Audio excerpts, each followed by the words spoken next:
ሰላም የተወደዳችሁ እግዚአብሔር ቅዱሳን እንደምናችሁ። ዛሬ ከኔ ጋር የእግዚአብሔርን ቃል እንካፈላለን። በጸሎት እንጀምር። ጌታ አባት ሆይ እናመሰግናለን። ክብርና ምስጋና ለአንተ ብቻ ይሁን።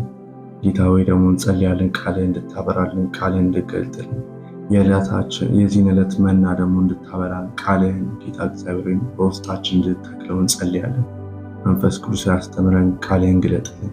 በጌታ በኢየሱስ ስም አሜን። ዛሬ የምናወራው ስለ የእግዚአብሔር ማንነት ስለማወቅ ነው።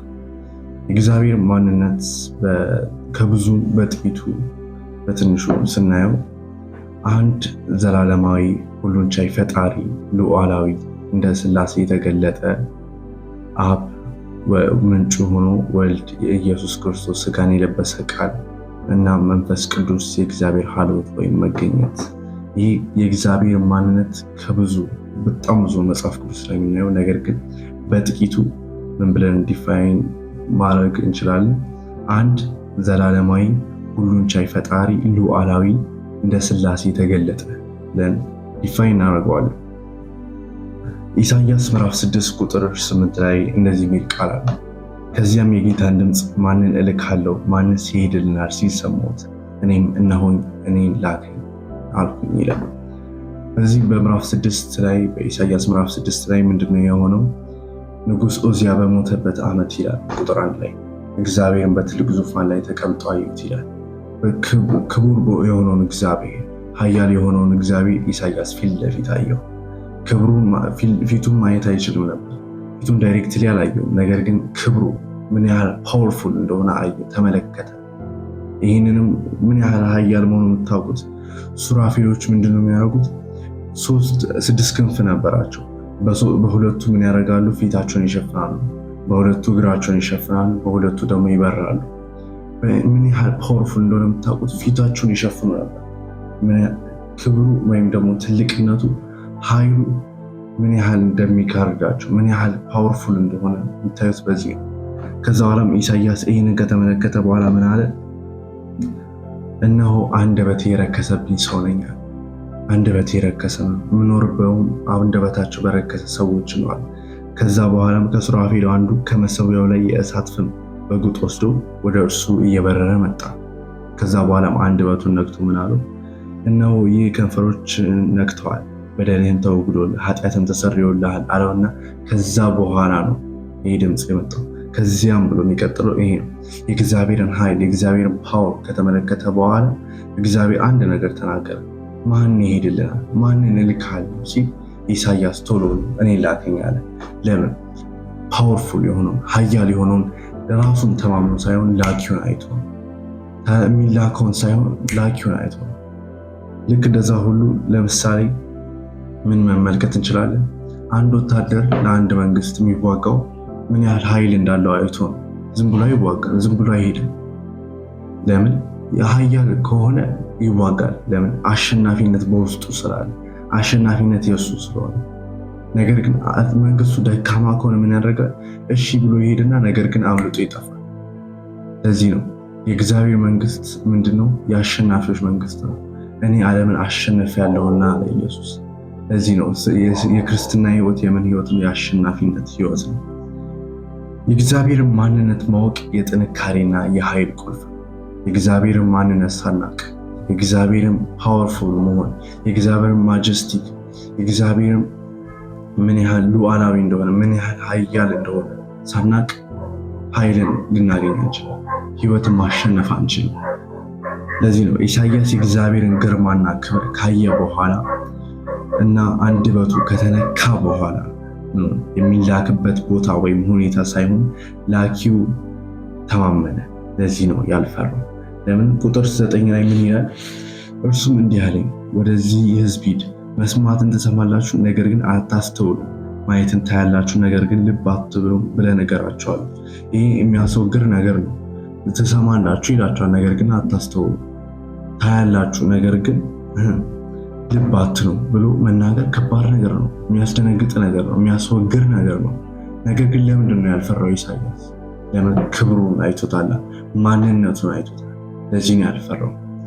በሌላው መልኩ ደግሞ የምናየው መዝሙረ ዳዊት ላይ ቁጥር ምዕራፍ 23 ቁጥር 4 ላይ እንደዚህ የሚል ቃል አለ።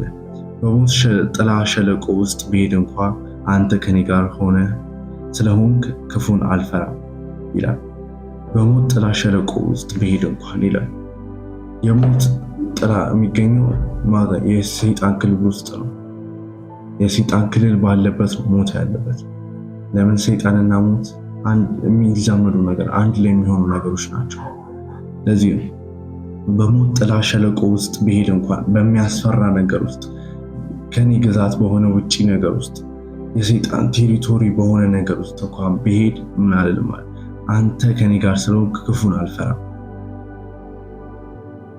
ኤክስፒሪየንስ ስላለኝ አይደለም ያለው፣ ከዚህ በፊት ስላሳለፍኩት አይደለም ያለው ዳዊት። ነገር ግን አንተ ከኔ ጋር ስለሆንክ ዳዊት በሞት ጥላ መካከል መሄድ ያልፈራው ከዚህ በፊት ባለው ኤክስፒሪየንስ ተማምኖ ሳይሆን እርሱ ከማጋ እንዳለ ስላወቀ። የሞት ጥላ የሰይጣን ቀጠና ቢሆንም የቦታውን ገዢ ሳይሆን ዓለማትና ስልጣንን የያዘው ከእርሱ ጋር መኖሩን እንዳይፈራ አድርጎታል። ለዚህ ነው ዳዊት ያልፈራው። ለዚህ ነው ዳዊት አልፈራም ያለው። የሞት ጥላ ያላስፈራው፣ የሞት ሸለቆ ያላስፈራው ለዚህ ነው። ለምን? የቦታው ገዢ ሳይሆን ያተኮረው ነገር ግን ማን አብሮት እንዳለ። አንተ ከኔ ጋር ነህና፣ አንተ ኃያሉ ከኔ ጋር ነህና፣ አንተ ጉልበተኛው ከኔ ጋር ነህና፣ አንተ የምድር ሁሉ ፈጣሪ ከኔ ጋር ነህና፣ አንተ ኃያሉ እግዚአብሔር ከኔ ጋር ነህና ክፉን አልፈራም ማለት። የሚገርም ነገር ነው። በሌላ ክፍል ላይ ደግሞ የምንመለከተው ኢያሱ ምዕራፍ 23 ቁጥር 10 ላይ እንደዚህ የሚል ቃል አለ። አምላካችሁ እግዚአብሔር በሰጣችሁ ተስፋ መሰረት የሚዋጋላችሁ ስለሆነ ከእናንተ አንዱ ሰው ሺውን ያሳድዳል ይላል። እግዚአብሔር ከኛ ጋር እንደሆነ ስንረዳ ውጊያችን በእኛ አቅም ሳይሆን አብሮን ባለው እግዚአብሔር አቅም እንደሆነ እናውቃለን። ለዚህ ነው የክርስትና ህይወት የድል ህይወት እንጂ የሽንፈት ህይወት ያልሆነው። እዚህ ጋር ኢያሱ ምን አላቸው? መጨረሻ ላይ አምላካችሁ እግዚአብሔር በሰጣችሁ ተስፋ መሰረት የሚዋጋላችሁ ራሳችሁ ስለሆናችሁ አይደለም ያለው፣ እርሱ ራሱ ስለሆነ የተስፋውን የሰጣችሁ ተስፋውን የሰጣችሁ ታሸንፋላችሁ፣ ትገዛላችሁ አላቸው። ራሱ እግዚአብሔር ስለሆነ የሚዋጋላችሁ ምን አላቸው? ከእናንተ አንዱ ሰው ሺውን ያሳድዳል። አንድ ሰው እኮ በቦክሲንግ ወይም ደግሞ በቦክሲንግ ላይ እንደምናየው አንድ ሰው ከአንድ ሰው ጋር ነው የሚደባደው፣ አንድ ሰው ከአንድ ሰው ጋር ነው የሚጣለው። ነገር ግን ምንድን ያለው እዚህ ጋር ኢያሱ አንዱ ሰው ሺውን ያሳድዳል። ይሄ ነው ከራሳችን ካፓሲቲ የምንወጣው እግዚአብሔርን ማንነቱን ስናውቅ። የእግዚአብሔር ማንነት ስናውቅ በእኛ ካፓሲቲ አንመዝነው፣ ፈተናችንን በእኛ ካፓሲቲ አናየው። ነገር ግን በልዑሉ አምላክ በእርሱ ስንተማመን እንደ እግዚአብሔር እኮ ትልቅ ነው፣ ማንነቱን እኮ አውቀዋለሁ፣ ክብሩን እኮ አውቀዋለሁ፣ ኃይሉን እኮ አውቀዋለሁ ስንል ውጊያችንን የሽንፈት አይሆን፣ ውጊያችን የአሸናፊነት ይሆናል። ለዚህ ነው አንዱ ሰው ሺውን ያሳድዳል ያለው። አሜን። በሌላው ላይ ደግሞ ዘጸአት ምዕራፍ 4 ላይ የምንመለከተው ቃል አለ። ይህም ደግሞ የሙሴ የእግዚአብሔር አገልጋይ የሆነው እንደዚህ ያለው በእግዚአብሔር ሙሴም እግዚአብሔርን ጌታ ሆይ ቀድሞም ሆነ አንተ ከባሪያ ጋር ከተነጋገርክ ወዲህ ከንቱ አንደበተ ርቱዕ ሰው አይደለሁም፣ እኔ ኮልታፋና ንግግር የማልችል ሰው ነኝ አለው። ቁጥር 10 ላይ ቁጥር 11 ላይ ደግሞ ምን ይለዋል? እግዚአብሔርም ሙሴን ለሰው አንደበቱን የሰጠው ማን ነው? ሰውን ደንቆሮ ወይም ዲዳ የሚያደርገው ማን ነው? ዓይን የሚሰጠው ወይም ዓይን ስውር የሚያደርገው ማን ነው? እኔ እግዚአብሔር አይደለሁምን? ማንነቴን አታውቅምን? ለሙሴ ምንድን ያለው? እኔ እኮ ይሄ ዊክነስ አለብኝ፣ እኔ እኮ ይሄ የሚጎለኝ ነገር አለ ሲለው እንዴ እኔ እኮ ነኝ አለ። አያችሁ፣ የእግዚአብሔር ማንነት ስናውቀው ያለንን ድካም ያለንን አለመቻል የምናልፈው። የእግዚአብሔርን ማንነት ስናውቅ ካለን ከወሰናችን በላይ መሄድ እንችላለን። ሙሴ የራሱን ድክመት ወይም አለመቻል የእግዚአብሔር ኃይል በእርሱ እንዲገለጥ አልከለከለውም። ምክንያቱም ስራው በሙሴ ኃይል ሳይሆን በኃያሉ እግዚአብሔር ኃይል ስለሆነ ነው። ለዚህ ነው ሙሴ እኔ አንደበተ ርቱዕ ሰው አይደለሁም፣ ኮልታፋ ሰው ነኝ፣ ንግግር ደግሞ አልችልም ብሎ ዊክነሱን ነገሩ ለእግዚአብሔር። ለዚህ ነገር ኳሊፋይድ አይደለም፣ ለዚህ ነገር አልበቃም ብሎ ነገሩ ለእግዚአብሔር። እግዚአብሔር ግን አዎ እሺ ብሎ አልተቀበለው። ነገር ግን ምንድን ነው ያለው? ለሰው አንደበቱን የሰጠው ማን ነው? ሰውንስ ደንቆር ወይም ዲዳ የሚያደርገው ማን ነው? ዓይን የሚሰጥ ወይም እውር የሚያደርግ ማን ነው? እኔ እግዚአብሔር አይደለሁምን ብሎ ጠየቀው። አያችሁ፣ ማንነቴን እያለው ምን ያህል ኃያል እንደሆንኩ እኔ አንደበትን ኮልታፋ ማድረገው፣ አንደበትን ጥሩ ማድረገው፣ አንድን ሰው እውር ማድረገው፣ አንድን ሰው እንዲያይ የሚያደርገው። ለዚህ ነው የእግዚአብሔር ማንነት ማወቅ ያለ። ሙሴ ከዛ በኋላ እንደዛ አልተመለሰም። ወደ ሽንፈት ቀጠና አልሄደም። በቃ ብሎ አልቆመም። ነገር ግን እስራኤል ከግብፅ አወጣ። በራሱ አቅም አይደለም፣ ነገር ግን የእግዚአብሔርን ኃይል ስላየን፣ የእግዚአብሔርን ማንነቱን ስላየን። ለዚህ ነው የእግዚአብሔርን ማንነት ማወቅ ያለ። የእግዚአብሔርን ማንነት ስናውቅ ካለን ካፓሲቲ ካለን ሊሚት ማለፍ እንችላለን። ሊሚት ለስምንሆነው በራሳችን ሳይሆን የእግዚአብሔርን ማንነት ስናውቅ። ለዚህ ነው መጀመሪያ ላይ የእግዚአብሔርን ማንነት ማወቅ የጥንካሬና የኃይል ቁልፍ። የክርስትና ሕይወታችን ዋናው መሰረቱ የእግዚአብሔርን ማንነት ማወቅ። የምናመልከው አምላክ ማን ነው? የምናመልከው ጌታ፣ የምንተማመንበት ጌታ ማን ነው የሚለውን ነገር ማወቅ አለብን። ማንነቱን ማወቅ አለብን። ማንነቱን ስንረዳ ነው ኃይል የሚኖረን። እንዴ እግዚአብሔር እኮ ነው ከኔ ጋር ያለው። ለሰይጣን ለራሱ መልሰን እንነግረዋለን። እግዚአብሔር እኮ ነው ከኔ ጋር ያለው። ከሁኔታዬ በላይ፣ ከችግሬ በላይ፣ ካለኝ ድካም በላይ የማልፈው እንዴት ነው? በራሴ አቅም ሳይሆን የእግዚአብሔርን ማንነት ሳውቀው ነው። የእግዚአብሔር ማንነት በውስጤ ሲኖር፣ የእግዚአብሔርን ማንነት ሳረሰው ስቀር ነው። እና ዛሬ ወገኖች ሆይ እነግራችኋለሁ፣ የእግዚአብሔርን ማንነት ማወቅ ይሆንልን። የእግዚአብሔርን ማንነት እንወቅ። የእግዚአብሔርን ማንነት ስናውቀው ችግራችን ይጠፋል አይደለም፣ ነገር ግን ምን ይላል? እየቀነሰ ይሄዳል። በሞት ጥላ ሸለቆ ውስጥ ማለፍ ሁሌ ለዳዊት የሆነ ነገር ነው። ነገር ግን ፈራሁ አላለም፣ ደነገጥኩ አላለም። ለምን? አንተ ከኔ ጋር ነህና። ከኛ ጋር ያለው ኢየሱስ የሚያበረታ፣ ከችግሩ በላይ እንድንራመድ የሚያደርግ። ጴጥሮስ በውሃ ላይ እየተራመደው የኢየሱስ ማንነት ስላወቀ፣ ኢየሱስ ኃያል መሆኑን፣ ወጀቡ እስቲል እየተናወጠ እስቲል እየተጋፋ፣ ነገር ግን ኢየሱስ ቆሞ አየው። በሰላም ቆሞ ሲያየው እንዴ ማንነቱን አየው፣ ክብሩን አየው፣ ምን ያህል ገዢ መሆኑን አየው። እና ብሎ ቃል ሲያወጣበት ይህን አይምሮ ውስጥ ገባ። ለዚህ ነው ወጀቡ እስቲል እያለ፣ መናወጡ እስቲል እያለ፣ ነገር ግን ወክ እያደረገ ወደ ኢየሱስ የመጣው። ለዚህ ነው የእግዚአብሔርን ማንነት ማወቅ ያለ። የእግዚአብሔርን ማንነት ስናውቅ ኃይልና ጥንካሬ በሕይወታችን ላይ ይሆናል። ብርታትና ማሸነፍ በሕይወታችን ላይ ይሆናል። ስለዚህ አሁን ደግሞ እንጸልያለን የእግዚአብሔርን ማንነት ማወቅ እንዲሆንልን። አባት እግዚአብሔር ሆይ እናመሰግናለን።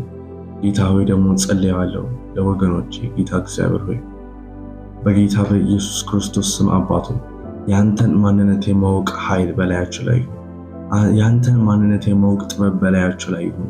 መንፈስ ቅዱስ ሆይ እንለምንሃለን።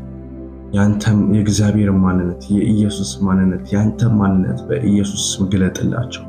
በኢየሱስ ክርስቶስ ስም አብራላቸው።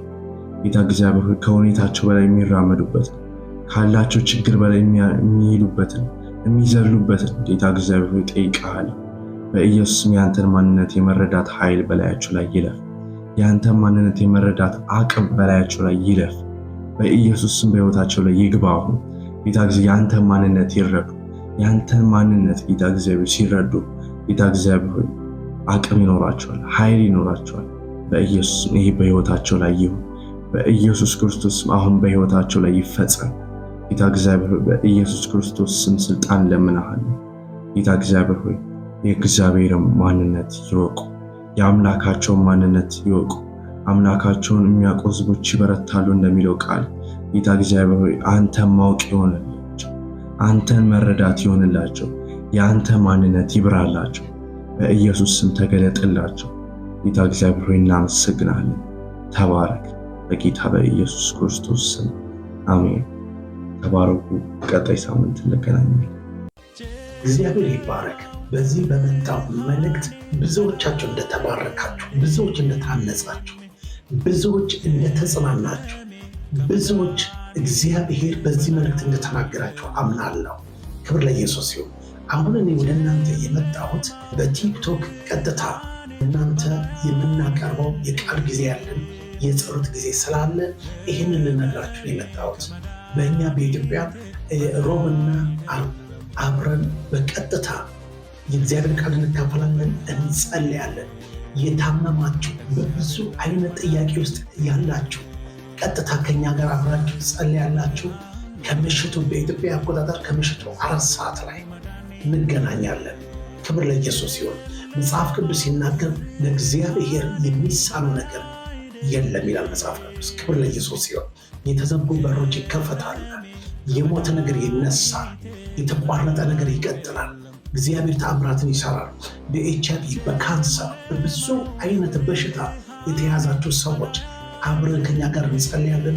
ጌታ ኢየሱስ ነፃ ያወጣቸዋል። ክብር ለኢየሱስ ይሁን። ማንም ሰው በዛ ፕሮግራም ላይ እንዳይቀር መግባት አለባቸው። ተባረኩ። ሮብና ዓርብ እንገናኛለን በኢትዮጵያ አቆጣጠር ከምሽቱ 4 ሰዓት። ተባረኩ። መልካም ቀን